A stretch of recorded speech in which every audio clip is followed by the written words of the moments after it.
Já está disponível o livro As Doutrinas do Inferno e Suas Manipulações Dentro das Igrejas. Adquira hoje mesmo.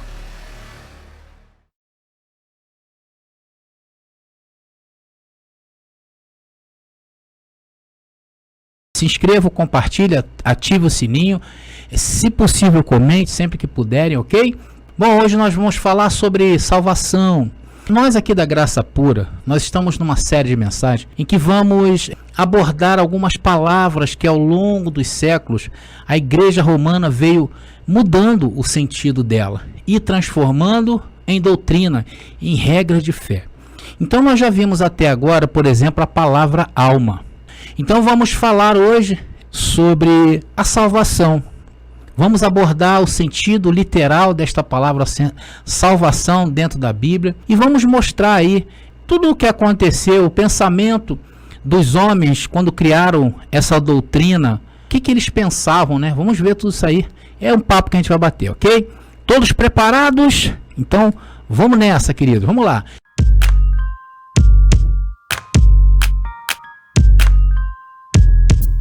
E vamos começando a abrir na carta de Paulo aos Filipenses, capítulo 2, versículo 12, que diz: Assim, meus caríssimos, vós que sempre fostes obedientes, trabalhai na vossa salvação, com temor e tremor, não só como quando eu estava entre vós, mas muito mais agora na minha ausência. Queridos, o contexto de Filipenses capítulo 2, versículo 12, Paulo estava direcionando essa palavra àqueles que estavam naquela época, porque era necessário desenvolver a salvação, e a salvação que Paulo estava se referindo estava apontando para um tempo presente, para um tempo em que se iniciou por volta da década ali do ano 70 e se estendeu aí por alguns anos, que foi o massacre dos judeus. Então Paulo estava orientando aquelas pessoas. Parece que Paulo dá a entender que existe uma possibilidade de perder a salvação. Parece que Paulo está dizendo ali, mas de fato Paulo tinha razão. Mas só que hoje, diante dessa doutrina, aquilo que Paulo tinha razão não se refere à doutrina que foi criada. Porque nessa época que Paulo estava vivo, não havia essa doutrina chamada soteriologia, que é a doutrina do sistema da teologia que estuda a salvação do homem. Então, abençoados, aí dá a entender que a salvação é algo a ser conquistado, como o sistema prega. Só que quando falamos de salvação, o que nos vem à mente? Antes disso, quando estávamos no sistema religioso, que nós temos que, por exemplo, participar dos rituais praticados pela igreja para que encontremos-nos salvos, ou seja, somente praticando os ritos da religião, os ritos da igreja, os ritos da denominação, era que poderíamos estar salvos, não é verdade? Ou seja, desenvolvendo a salvação.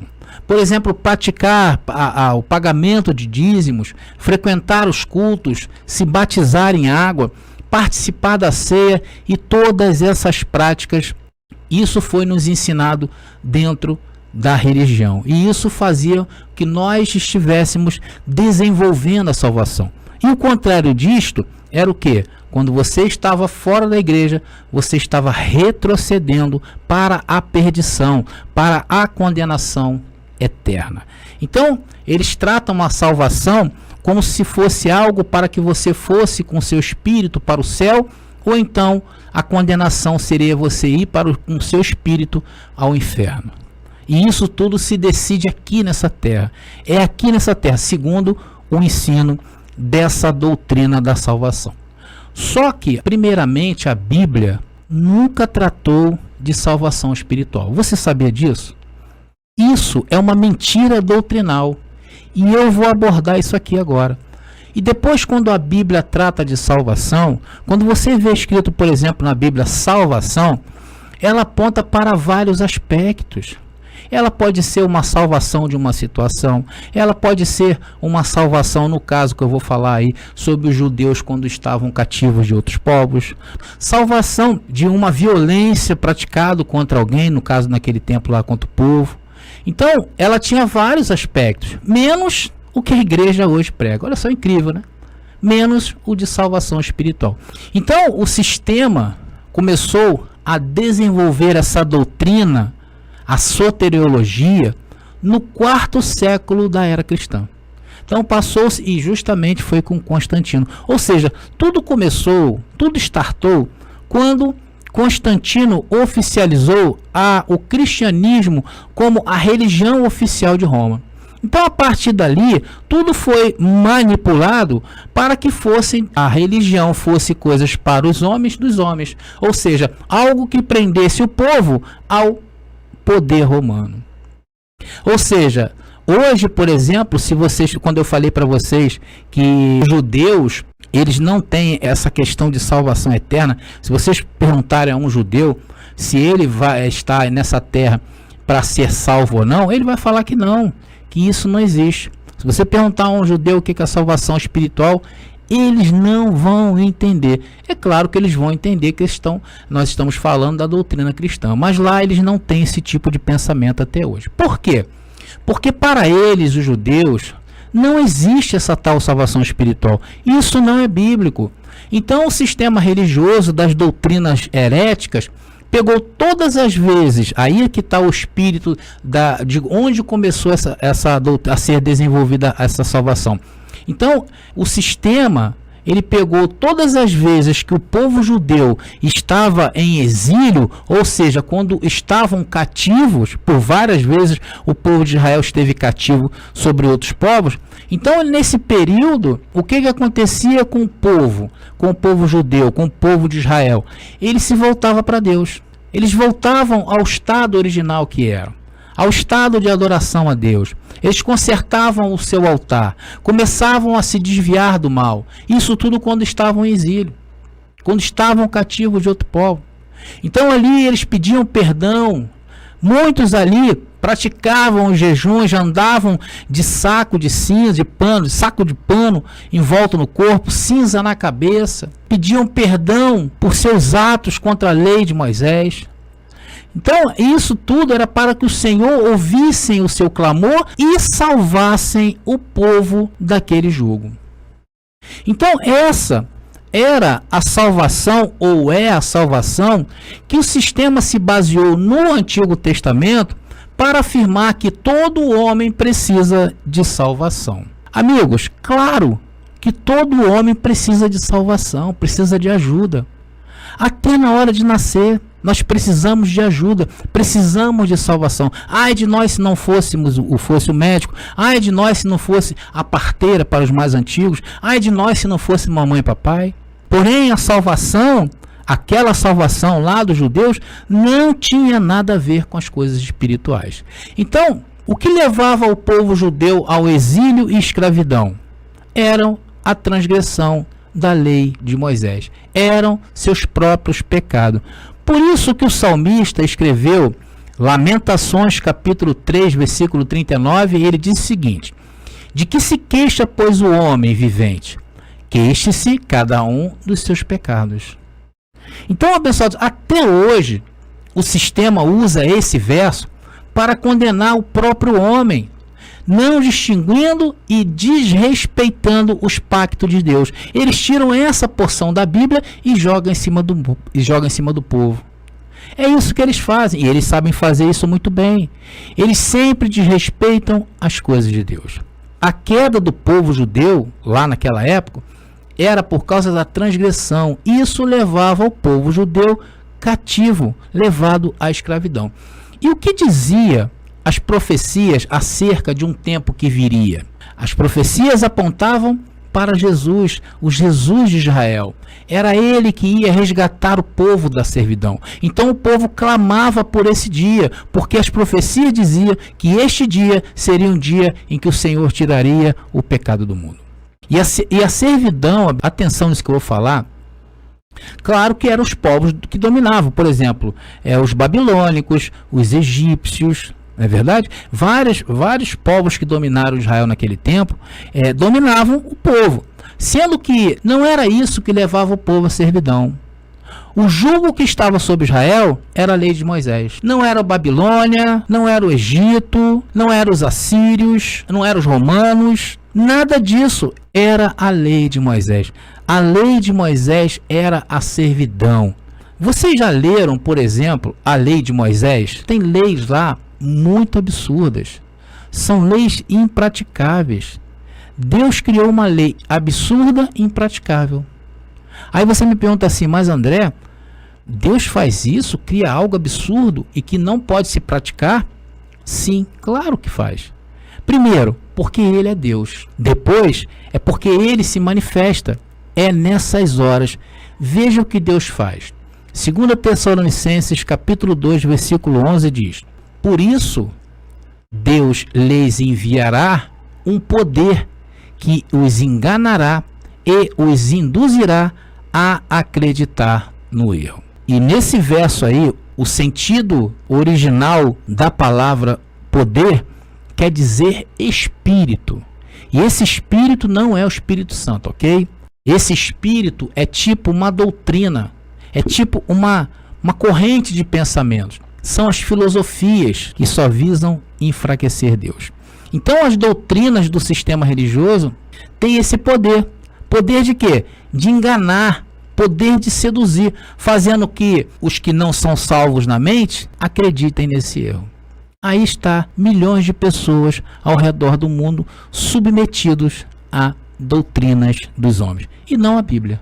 Então Deus criou uma lei lá atrás, da mesma maneira. A lei de Moisés era o que se opunha entre Deus e os homens. Então esse era o espírito da parte de Deus, para que crescem naquilo ali, na lei de Moisés.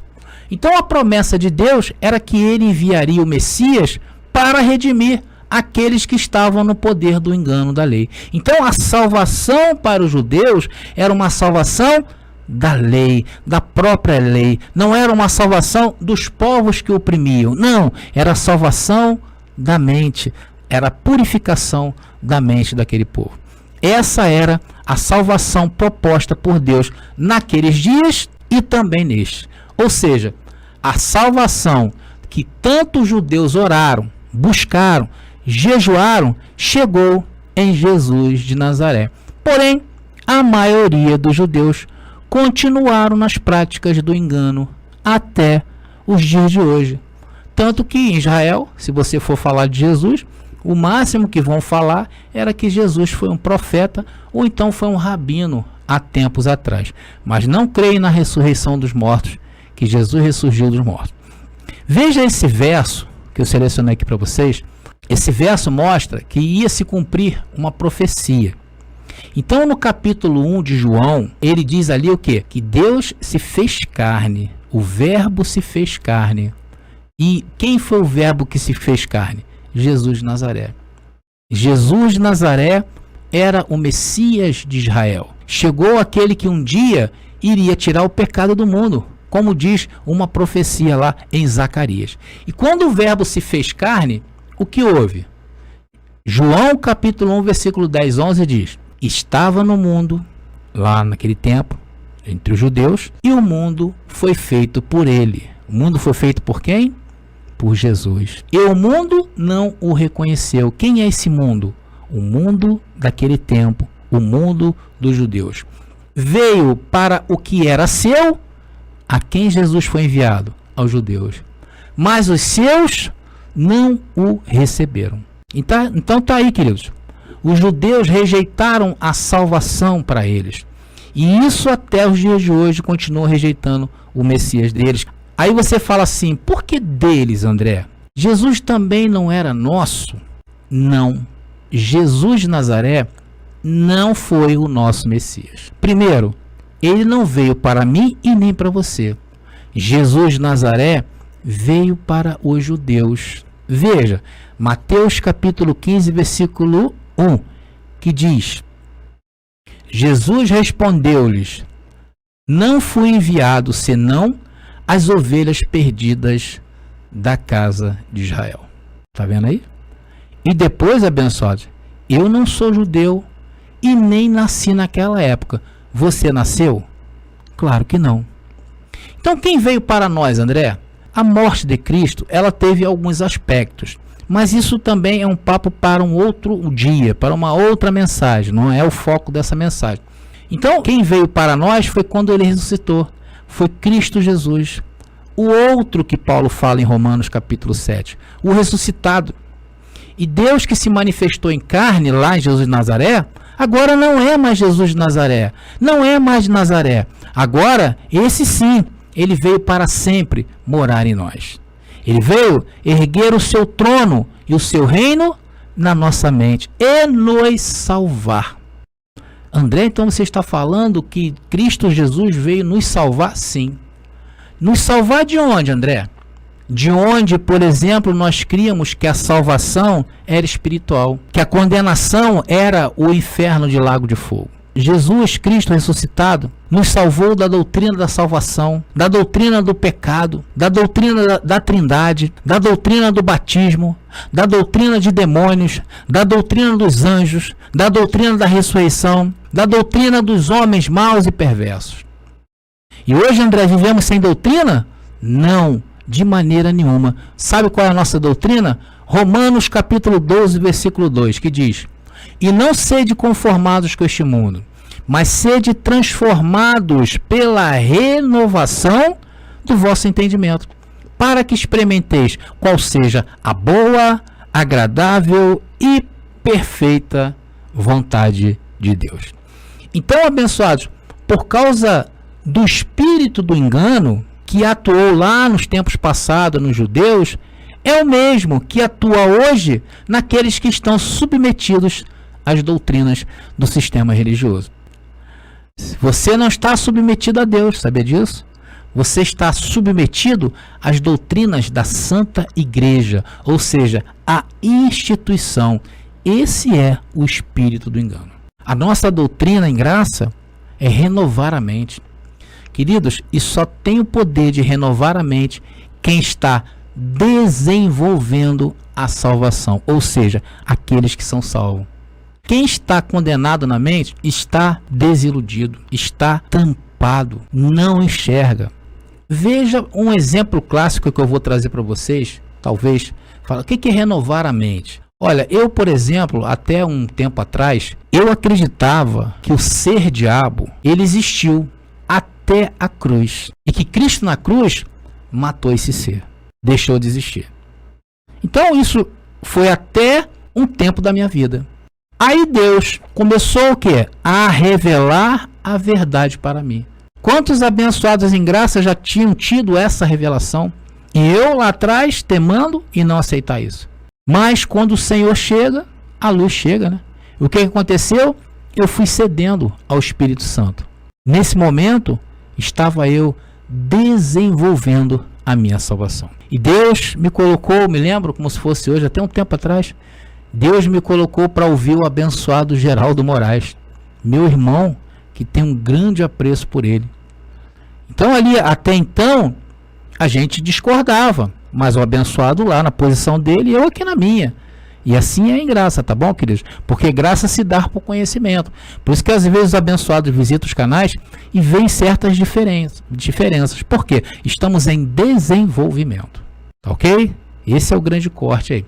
Então a gente ali, de certa forma, discordava, mas ele na base dele e eu aqui na minha. Porque eu criei um ponto e ele já tinha passado desse ponto. Por isso que é importante ouvir as mensagens do Evangelho da Graça. Porque nas mensagens tem renovo, nas mensagens tem desenvolvimento. E aí Deus começou a me revelar. O que eu fiz? Renovei o meu entendimento. Sabe o que é isso? Você sabe o que significa isso? Demonstração clara de quem está salvo na mente. E Deus sabe o que eu tenho na minha mente. Sabe o que eu tenho na minha mente? O seu trono, o reino de Deus. E Ele sabe que eu me rendo a essa palavra. Sempre estou pronto aqui para desenvolver a minha salvação. Então, a ideia de salvação sempre foi para o povo judeu através de Jesus de Nazaré. E para nós não foi diferente. E isso, abençoados, se manifesta no decorrer da vida. Olha, eu conheço pessoas aqui no canal, pessoas no WhatsApp que me procuram, ex-budistas que ouviram a graça e se renderam a ela. conheço espíritas, católicos, evangélicos, ateus, pessoas que se renderam à graça. Por que eles se renderam à graça? Porque o André é bonito? Porque o outro fala bem, o outro fala manso? Não, porque a salvação já estava dentro dele. A salvação está dentro de você.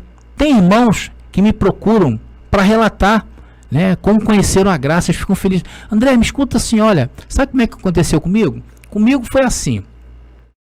Eu sempre sabia que lá dentro de mim tinha alguma coisa lá na igreja que eu frequentava. Algo que não batia, algum raciocínio que não fechava, alguma coisa que não batia. Enfim, isso estava dentro de mim. E dizia assim, isso não está certo. Até o dia que eu passei a escutar os irmãos em graça. E aí, Deus começou a mudar a minha vida. Eu começava aquilo tudo que não encaixava no sistema, passou a encaixar em graça. Você sabe o que é isso? Sintomas de salvação. Aí, houve o evangelho da graça, o que acontece? Se manifesta a salvação, que já está dentro dela. Então essa salvação espiritual, preconizada pelo sistema, beira ao caos bíblico, é uma coisa totalmente antibíblica. O sistema consegue enfiar palavras na boca de Deus, fazem Deus fazer o que não fez, pintam e bordam com Deus. Imagina o que o sistema está fazendo na sua vida. Pensa aí, querido, se essa palavra que eu falo está batendo dentro de ti, é a salvação se manifestando. Comece a desenvolver hoje mesmo. Comece a ouvir com mais atenção e carinho a palavra que nós pregamos. Faça igual ao que eu fiz e sempre vou fazer quando ouvir a voz de Papai Deus. Nós não negamos a palavra, nós cremos na Bíblia. Alguns abençoados escrevem nos comentários aí do canal e dizem mentiras a meu respeito. Eles falam, o André não acredita na Bíblia. Como não acredita? Eu sempre estou falando, sempre falo que eu creio na Bíblia, eu creio na prova textual da Bíblia. Quem nega a Bíblia é o sistema. O sistema nega a Bíblia. Pergunta lá ao seu pastor para ele te mostrar onde fica a palavra trindade na Bíblia.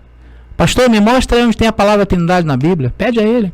Me mostra aí onde tem a palavra Santa Ceia na Bíblia. Me mostra aí. Me mostra aí onde está escrito que nós devemos aceitar Jesus como Salvador. Mostra aí. Me prova que uma palavra na Bíblia chamada diabo, pergunta lá para o seu pastor, não quer dizer textualmente opositor. Me mostra o contrário disso. A Bíblia fala que diabo é opositor. Se a Bíblia fala, eu acredito e pronto. Não preciso recorrer à teologia, não preciso escutar falácias, não preciso escutar filosofia humanas. A palavra diabo na Bíblia quer dizer opositor. Qualquer coisa que for opositora é um diabo. Menos que é um ser. Não existe. O homem é opositor? Sim, o homem é opositor. As palavras, atitudes podem compor algo que seja opositor a Deus? Sim, claro que pode. Agora um ser? Não. Um ser espiritual? Não. Por quê? Porque a Bíblia não dá mais para isso. Mostra aí, abençoados, na Bíblia, se Jesus ressuscitado que orientava Paulo, mandou Paulo batizar alguém. Muito pelo contrário, ainda deixou lá registrado que ele não veio para batizar. Mostra aí. Porque foi Paulo que começou essa história e está desenvolvendo até os dias de hoje. Vamos agora apresentar para vocês um pouco da história dessa doutrina chamada soteriologia e como começou. A ideia principal dessa doutrina, que a igreja criou essa doutrina, a igreja inventou essa doutrina, começou no Antigo Testamento, conforme eu falei para vocês, quando os judeus precisavam de salvação. Hoje nós vamos refutar essa ideia de salvação eterna, porque os judeus até os dias de hoje nem sequer passam pela cabeça deles que existe salvação espiritual. Então a mentira começou na mentira, inventando salvação espiritual para o povo judeu, dizendo que Jesus veio salvar o povo judeu espiritualmente. Não existe. Os judeus eram um povo escolhido, como nós hoje. Qual é a dificuldade em entender isso? Jesus não veio salvar os judeus espiritualmente. Jesus veio salvar os judeus da lei de Deus que ele mesmo criou. Jesus nasceu e, segundo essa doutrina, A própria doutrina diz que Jesus veio tirar o pecado do mundo. Lá eles dizem isso nessa doutrina. Só que, segundo a história do cristianismo, o Jesus dele perdeu. Sabe por quê? Porque o Jesus do sistema não tirou pecado nenhum. Porque até os dias de hoje, para a igreja, o pecado está de pé. Então precisou criar essa doutrina para inventar uma desculpa, porque Jesus falhou na cruz. Porque o sentido que dá é isso, sim ou não? Se Jesus veio tirar o pecado do mundo e hoje te apresenta uma salvação, é porque ele não alcançou o objetivo? Jesus não veio para te salvar? Ou não? Então, para essa falha, era preciso criar uma doutrina em cima disso. Era para que você se esforçasse na sua salvação espiritual, que não existe. Então, Jesus veio para que você se esforçasse. Jesus veio porque hoje ele te oferece perdão. Mas o perdão só acontece se depender de você. Agora pergunta, por que Jesus veio, né? Isso segundo o sistema, tá? Porque em graça isso é um absurdo. Sabe por quê? Porque para você atingir a salvação, você teria que praticar as coisas dentro da igreja do homem. Ou seja, manifestar a salvação para eles é estar dentro do rol de membros da igreja. É não faltar um domingo, por exemplo. E hoje, a igreja católica ainda é bastante branda quanto a isso. Porque lá eles inventaram um tal de purgatório. Ali o cara fica um tempo de purificação e depois vai para o céu. Tudo uma mentirada só. Só que lá na igreja católica, todos são salvos. Mas na sua filha, a igreja protestante, essa daí prega que vai para o inferno mesmo sem essa escapatória e não existe para eles purgatório. Tudo mentira. Porque a palavra inferno na Bíblia quer dizer sepultura. Todos irão para o inferno. O corpo nosso, corpo de carne, não escapa. Então, na realidade, o Jesus de Nazaré evangélico só veio oferecer o perdão. Porque o pecado ele deixou no mundo. Veja esse verso aqui que contraria isso. João capítulo 1, versículo 29 diz: No dia seguinte, João viu Jesus que vinha a ele e disse: Eis o Cordeiro de Deus que tira o pecado do mundo. Para você que é da graça, esse verso se cumpriu. Sim ou não? Claro que se cumpriu. E para você que está no sistema religioso, esse verso se cumpriu ou não? Claro que não se cumpriu. Porque o seu pastor fala que você é um pecador. Colossenses capítulo 2, versículo 14 diz: Havendo riscado a cédula que era contra nós nas suas ordenanças, a qual de alguma maneira nos era contrária, e a tirou do meio de nós, cravando-a na cruz. Amados, esse texto de Colossenses está se referindo a Jesus na cruz. O que ele fez na cruz? Tirou a cédula que era contra os judeus. Esse é o corte. Tinha que ser tirada. Porque se essa cédula não fosse tirada, se hoje a lei de Moisés estivesse de pé, ela nos seria contrária de alguma maneira. Tem gente, abençoados, que no sistema acha que a lei de Moisés está de pé, ainda está vigorando. Está não, meu amiguinho. Está cravada na cruz. E ele tirou do meio de nós. O Cordeiro de Deus falhou? Claro que não.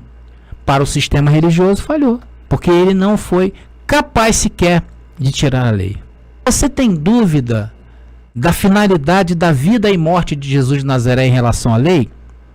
Romanos capítulo 10, versículo 4 diz: Porque o fim da lei é Cristo, para a justiça de todo aquele que crê. E o que aconteceu com o fim da lei? Veja, Romanos capítulo 7, versículo 8. Olha o que aconteceu com o fim da lei. Mas o pecado tomando ocasião pelo mandamento, pela lei. Então o pecado aconteceu somente pela lei. O que aconteceu quando veio a lei? Operou em mim toda a concupiscência.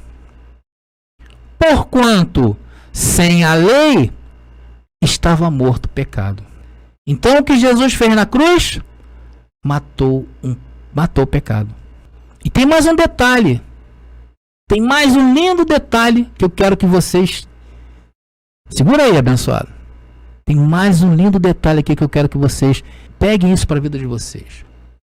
Você é judeu? Perguntei mais 2 vezes. Claro que não.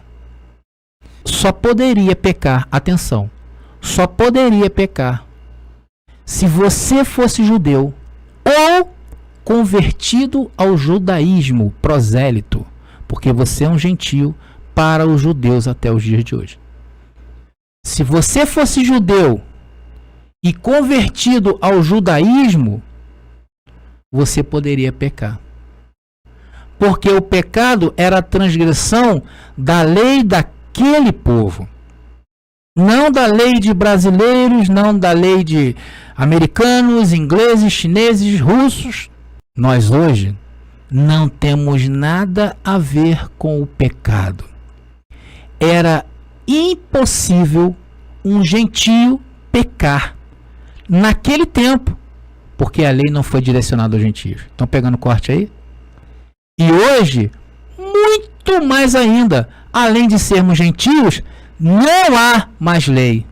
Abençoados, essa mensagem merece aí dar uns 3 saltos mortais de alegria.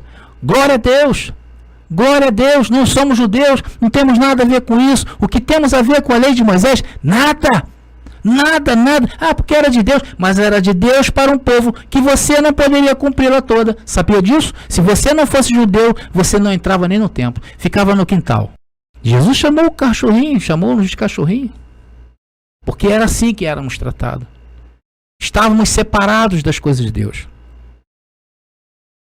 Agora vocês já ouviram falar aquele ditado que diz: apresentam dificuldades para vender facilidades. É isso que acontece no sistema religioso. Então hoje a igreja do sistema é o jeitinho que a galera tem para se salvar. Por isso que as igrejas estão cheias. Por isso que eu falei em mensagens anteriores que as pessoas odeiam aqueles lugares. Porque só estão ali obrigados. Então, meus amigos, sabe o que aconteceu? Venderam para vocês um jornal de fake news. Olha os absurdos que identificamos em uma só mensagem. A fake das fakes. Abençoados, não existe salvação espiritual. Isso é uma mentira bíblica. Inventaram isso para você. Mentiram para você. Aí inventaram que o pecado o gentio podia praticar. Mais uma mentira contra a sua vida. Mais uma fake news. Aí vieram apresentando um inferno espiritual mentiroso que não tem na Bíblia. Mentiram para você. Fake news. Então te apresentaram a proposta de salvação, que é a doutrina chamada soteriologia, salvação. Essa doutrina consiste em dizer que Jesus veio para tirar o pecado do mundo, ou seja, salvar o mundo. Porém, em contrapartida, você vai ter que se submeter ao vigário, você vai ter que se submeter ao pastor, você vai ter que se submeter ao pai de santo, ao budismo, a todas essas religiões mentirosas. Tudo isso aí é saco da original do judaísmo. Saíram de lá. É nisso que você está metido, meu amigo. É nisso que a sua família está metida, meu amigo. Teria muito mais a falar sobre salvação. Eu tenho aqui no canal vários vídeos em que abordo este tema, sobre vários e vários aspectos. É só procurarem aí no canal, tá aí para vocês. Hoje meu posicionamento sobre salvação é que ela acontece na mente. Ali está o trono de Deus, ali está o reino de Deus, é na nossa mente. Eu quero dizer que como existem os salvos na mente, e essa salvação está se manifestando a cada dia na vida dos eleitos, glória a Deus por isso, existem também os perdidos eternamente na mente. Veja, 2 Coríntios capítulo 3, versículo 14 diz: mas os seus sentidos foram endurecidos, está falando dos judeus, porque até hoje o mesmo véu está por levantar na lição do Velho Testamento, o qual foi por Cristo abolido. Foi abolido. E hoje querem te meter dentro de uma lei que foi para um povo. Querem dizer, se você transgredir a lei, você está pecando, uma palavra que nem existe no dicionário. Não é original português, é uma palavra de origem hebraica. Esse povo todo do sistema estão como judeus, estão condenados na mente. Porque é o que esse verso está falando. Hoje o povo do sistema, que não entenderam a vinda de Jesus de Nazaré, não entenderam, nem muito menos entendem a de Paulo. Estes aí estão assim, com os sentidos endurecidos. Por isso que quando há comentários, eu falo mesmo, meu amigo, se você não entendeu, isso aqui não é para você. Volta lá para a tua igreja, vai orar, vai jejuar, vai orar por esse povo aqui então. Fica escrevendo besteira. Isso aqui que falamos, querido, é um tesouro fino. Nem todos serão salvos. Isso é um fato. Esse sistema vai ficar aí até enquanto o papai permitir. Faz parte. Isso faz parte para demonstrar aos eleitos, aos que estão salvos, aqueles que estão condenados. Então, quando há comentários contrários, eu dou glória a Deus. Eu falo, ainda bem que você pensa diferente. Isso me mostra a minha salvação e a sua condenação. É para isso que Deus levantou esse sistema, para mostrar a você. Então, abençoados, estamos chegando ao fim de mais uma mensagem. Mais uma vez aí nos ajude, se inscreva no nosso canal, deixe seu like, compartilhe, comente à vontade. Então, abençoados, querido, obrigado a todos vocês. Mais uma vez, graça e paz. E até a próxima mensagem.